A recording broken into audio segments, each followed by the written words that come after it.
saya Rasul Martalo, Prodi Bimbingan Konseling Kristen. Di sini saya akan menjelaskan teori belajar behavioristi.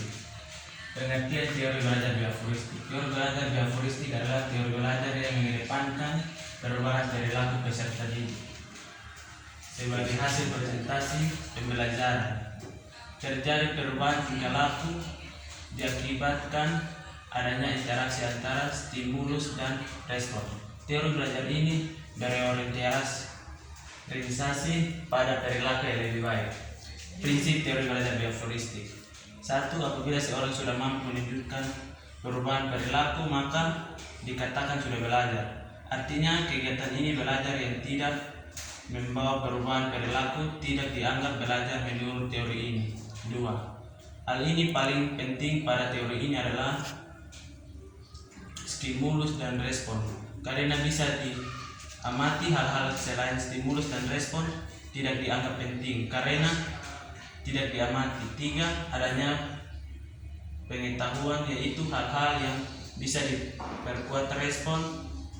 Penguatan bisa berupa penguatan positif dan negatif. Ciri-ciri teori belajar behavioristi. 1. Mengutamakan pengaruh lingkungan. 2. Hasil pembelajaran fokus pada terbentuknya perilaku yang diinginkan. 3. Mementingkan pembentukan reaksi atau respon. 4.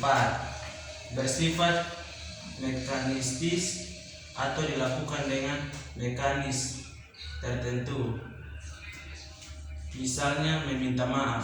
5. Menganggap latihan itu adalah hal yang penting dalam proses pembelajaran. Contoh teori belajar behavioristi. Guru menyusun materi atau bahan ajar secara lengkap, mulai materi sederhana sampai kompleks. 2. Selama mengajar, guru lebih banyak memberikan contoh berupa instruksi. 3. Jika guru menjumpai adanya kesalahan baik pada materi maupun peserta didik, maka akan segera diperbaiki. 4. Lebih aktif memberikan latihan agar terbentuk kebiasaan yang lebih diinginkan. 5. Guru memberi evaluasi berdasarkan perilaku yang terlihat. 6. Guru harus mampu memberikan pengetahuan baik dari siswa, sisi positif dan negatif. Kelebihan teori belajar behavioristi. Peserta didik dibiasakan untuk latihan dan praktik yang di dalamnya semua unsur kecepatan, spontanitas, kelenturan, refleks, dan daya tahan, mampu mendorong peserta didik untuk berpikir linear dan kontren, memudahkan peserta didik untuk mencapai satu tahap tertentu dalam pembelajaran. Kekurangan teori belajar behavioristi: membatasi kreativitas, produktivitas, dan imajinasi peserta didik.